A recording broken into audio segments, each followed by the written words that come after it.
Hi, welcome back to Books and Bocadillos. My name is Maria Andrea, and today I have a book review. I just finished a book, and I cannot wait to talk about it.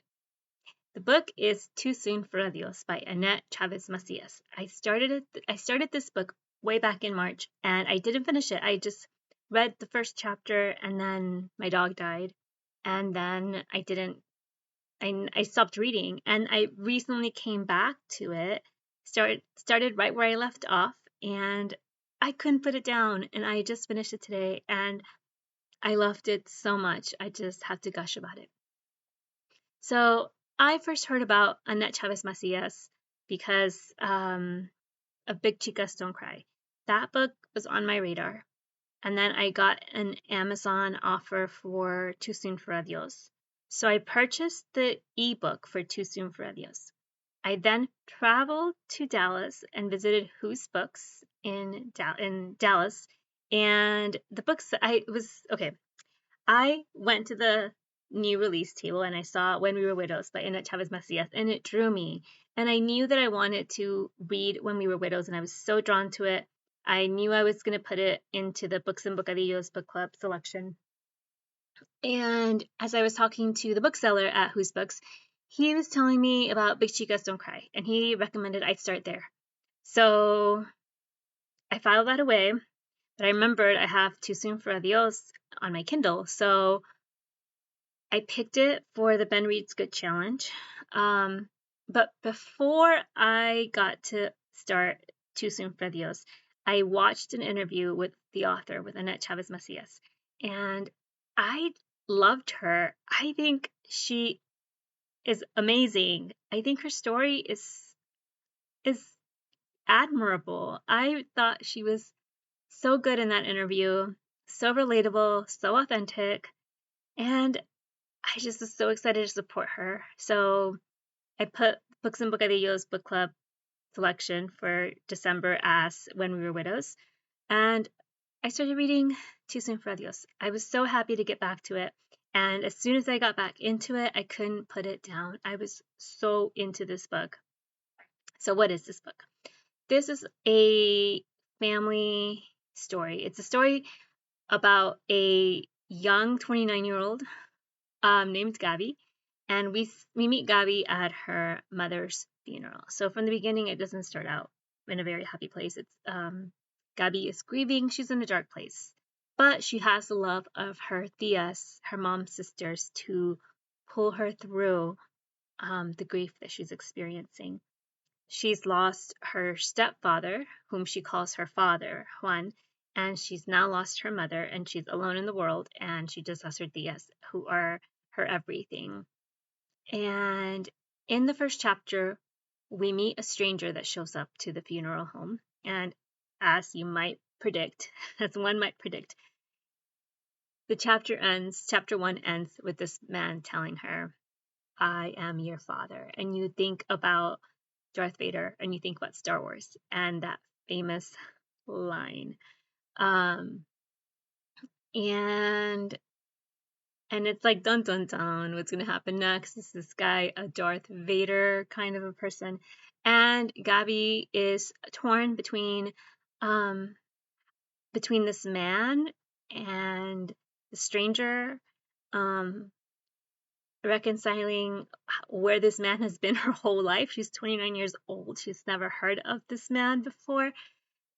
And figuring out how to grieve and how to grieve with this news of now a new father figure, a new father. She doesn't see him as a father figure. She's very angry and persistent to him from the get-go. Fast forward, this story turns into a Chicano Pride and Prejudice story. So it's super predictable because you're thinking about Pride and Prejudice, and it's predictable in the best ways predictable can be. It is funny and romantic, and you just feel the swoon for this Mr. Darcy character, and you are rooting for this love story that you see potential in, and you're in it. I was all in for this love story, this family story, this coming of age story. And it really reminds me of why I love YA literature. This is not YA, this is adult romance, adult. It would probably be like domestic what domestic literature. But it's funny. It has this really wonderful balance of like strong emotions like grief and anger and guilt and all of these like difficult, complex emotions balanced with witty banter and romance and this like lightheartedness to it. It's just such a beautiful balance. It's like, this book might be shelved as women's fiction, and I don't know if I should take offense to that label. Sometimes I embrace it, and sometimes I'm like, oh, this book is like the best kind of family fiction. It's a story about love and family told in the most authentic way possible. A little bit about Gabi. So Gabi and her mother live in LA, and throughout the story, there are mentions of different places. So there's mentions of the possibility of moving to Las Vegas. There's a possibility of moving to New Mexico. And Gabi has an aunt, a tia, in Las Vegas, and she has this new potential father figure from New Mexico. And even the RGV where I'm from the Rio Grande Valley in South Texas, and even the RGV is mentioned in this book. And it's just such a, like, it gave me all the feels because I'm like, the author clearly knows, and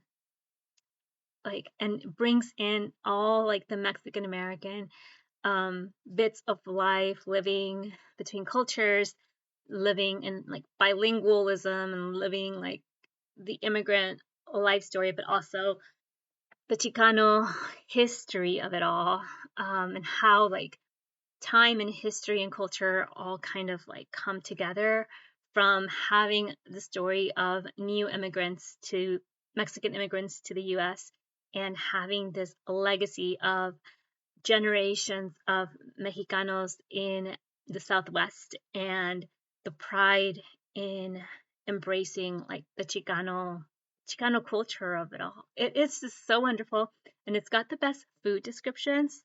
Gabi is a sous chef, and we see her starting out like as a sous chef, and her dream is to become this like amazing sous chef and work with like the best, most well-known chefs in the world. And so she finds healing through food, and she finds healing through creating food and creating memories with food.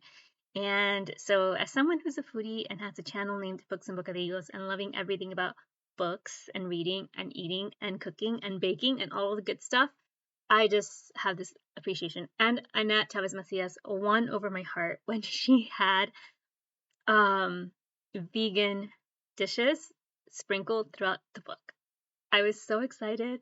There's a lot of eating tacos, and she includes this jackfruit tacos, which was like, I was swooning. I was just she got me. She like took hold of my heart and said, "You are my audience," and I was all hers and here for it.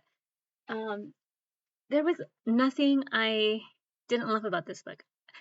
Okay, Gabi was a little teensy bit annoying at times, and I was yelling at her like, seriously, chica, get over it, or come on. Like, I was just so like, there were times when I was like, please don't mess this up, or give yourself a chance, or, like, just rooting for her. I did find her just a little bit annoying, but I was still here for her. And I was very satisfied. I was very satisfied with the story. I was very satisfied with the characters, the relationships. 5 stars. In terms of spice, there is some spice. I don't know. I can't ever really figure out closed door or open door romances. I'm not sure which is which. I always get them confused, but there is a little bit of romance. There is a little bit of sex and spicy. I would say two, 2.5, maybe. Um, it was sweet. It was sweet, and it was very well told. It was very relatable. It was very authentic. And this is when like you just have to celebrate own voices and the beauty of own voices literature. And yay, bravo, brava, Annette Chavez Macias. It was such a beautiful story. And I cannot wait to read Big Chicas Don't Cry. And I cannot wait to read When We Were Widows with the Books and Book of the Youth Book Club in December. And I will continue to read everything Annette Chavez Macias writes because as someone who is Latina, who is Mexicana, I found myself like reflected in the story. I found the cultural struggles. I found everything about this family, this complicated family dynamics, the layers and layers and layers of family dramas and traumas and issues. So beautiful and so relatable and so well told. So thank you, Annette Chavez Macias. If you ever get to watch this, thank you so much. It was amazing. I love you. I love your book. It was great. And I cannot wait to get more from you in your next books. I just am so excited for her writing, for the work that she's doing. God bless her. And may she write many, many more novels that are this authentic and this enticing and compelling. That's it. 5 stars. Wonderful characters. Beautiful story. Chicano Pride and Prejudice. It's super predictable in terms of like tropes, but it's so worth the ride and so worth the story and everything about it. I want to read the author's note from this book. And let me get to it here on my Kindle app. Okay.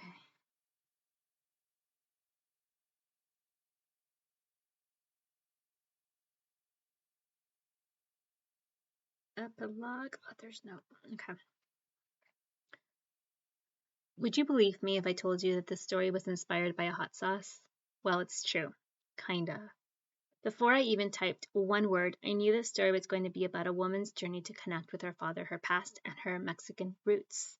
I also knew that it was going to be about grief and the different ways people deal with it, but it really didn't come together until I saw a TikTok video about the popular Mexican hot sauce Valentina. Legend has it that the hot sauce was named after Valentina Ramirez, Avitia, a woman who fought in the Mexican Revolution. She was a real soldadera, a true Adelita. I've always known that my great-grandfather Gregorio Ramirez fought in the Mexican Revolution and rode alongside the infamous Pancho Villa, but I had never heard of the Adelitas until that video, and I was instantly intrigued. I looked up articles, watched more videos, and even listened to the famous corrido. Then the idea of a woman discovering that one of her ancestors was an Adelita came to me, and it was the thread I needed to stitch the story all together. While my first women's fiction release, Big Chicas Don't Cry, was dedicated to the strong women in my life, this book was my way of honoring the memory of 2 of the most important men I've ever known. Unlike Gabi, I was blessed to have had my biological dad, Arturo Chavez, always in my life. He immigrated to the United States from Mexico at the age of 18 and went on to serve in the Vietnam War. When he met my mom, he didn't speak English and her Spanish wasn't the best. Still, they found a way to communicate and fall in love. They were married for almost 47 years. My dad was a quiet man except when it came to his 2 greatest loves, family and soccer. When we lost him in 2018, it became more important than ever for me to celebrate my Mexican heritage and teach my children to be proud of our roots. It's how I keep my dad close to my heart. My husband and I both lost our dads within 11 months of each other. My father-in-law was not my husband's biological dad. My husband was 13 years old when he first met John Dominguez, who had come by to pick up his mom for a date. But the date was quickly forgotten when my husband experienced his first seizure. John was the one who drove everyone to the hospital, and he stayed until he knew my husband was going to be okay. From that moment on, my husband said he knew that John was a good man, and later on he became a good dad to my husband and his sisters, and a good grandpa and great-grandpa too. Our family has had our share of losses in the past few years, and the ongoing grief can sometimes feel overwhelming. I read somewhere that grief is just love with no place to go, and I think that's a perfect way of explaining it. This book then is my way of giving my love for my dad and John and all the other people I've lost a place to go. Thank you for taking the time to go on this journey with me. I hope you enjoyed the book. Thank you. Thanks for watching. Hasta la próxima.